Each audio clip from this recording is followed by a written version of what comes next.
Hi, my name is Isaac and I'm a facilitator at Centonomy. Among many of the sessions that I do facilitate is Principles of Financial Management for the Campus Edition.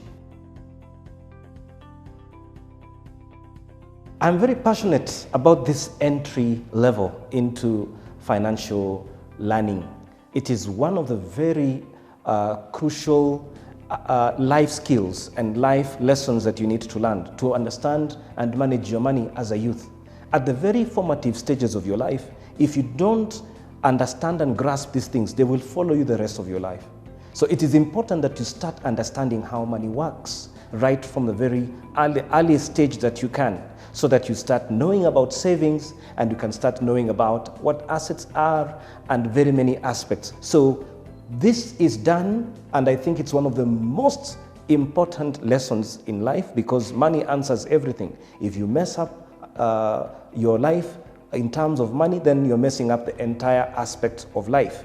So we do not want this young person to make mistakes that the rest of us made. So we want them to start off nicely on a good footing. The module starts with understanding how image matters affect using money, affects even the ability to grow your assets. Because of image, you will spend imprudently. Because of image, you want to live like the Joneses. Peer pressure makes you mess up and do things that you will regret later. And you keep on doing this, it becomes your life aspect. So it is important to understand how image has an impact on your financial life. Then once we have understood that and understood the aspects of the mindset, we now get into understanding expenses. What are expenses? How do you mitigate misspending? How do you ensure that you come up with a very prudent expense plan? For example, when you get your allowance as a youth person, perhaps you're at university or you're about to join university, or you've just finished university and you're preparing to start your career, it is important to have a very concise budget that actually is prudent and helps you to achieve your financial goals in the near future and in the far-flung future. Then we now understand how to work our assets. What is an asset? What is a liability?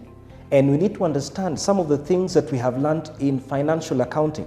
Some of the young people in school have learned in their business skills or even accounting that there are many assets, including cars, including houses, including furniture, so they would understand those as assets. But here at Centonomy, we have a different understanding of assets. Assets are those things that bring money, while liabilities are those things that take away money.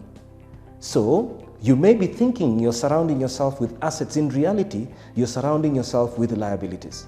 So we need to understand that even if we are yet to get to the point where we can come up with a concise balance sheet showing assets and showing liabilities for the future, we still do projections about your future balance sheet and how you need to work towards achieving a positive balance sheet in the future.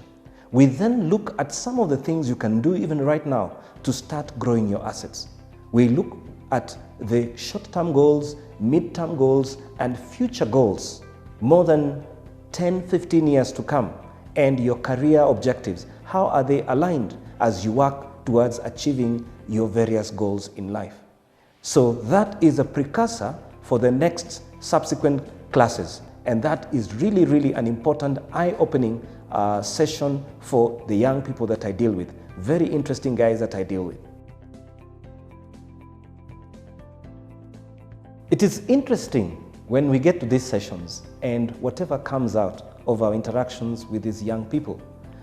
The thing that normally astounds them or shocks them is when we do the category of expenses and they realize that they are spending so much money on things that they can avoid spending on.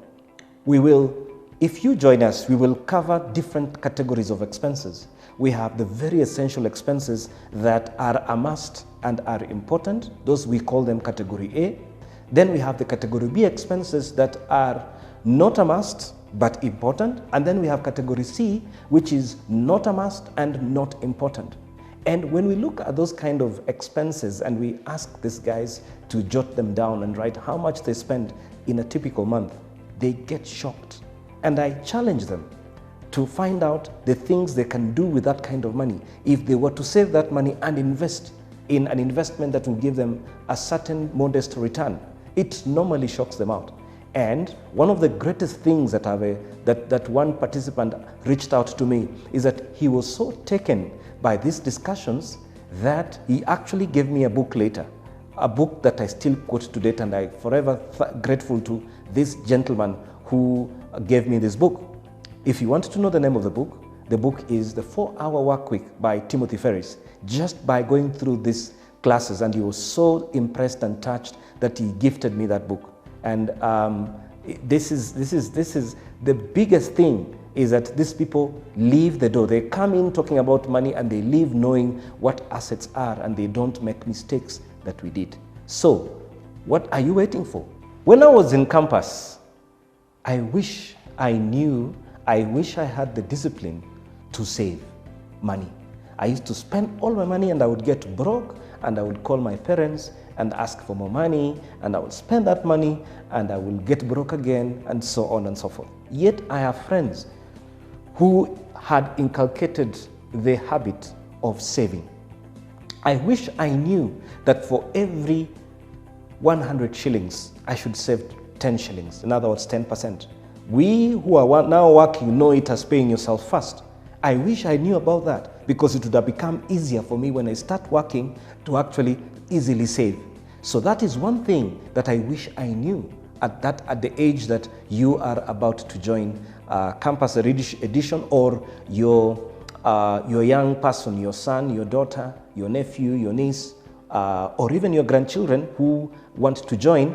I wish that they don't make the same mistakes that I did at that young stage. It took me a while to get to the point where I am able to focus on my finances and move in the right direction, because of those formative stages which I missed, and the discipline that I should have created at a very early stage. I do not want the same happening to you.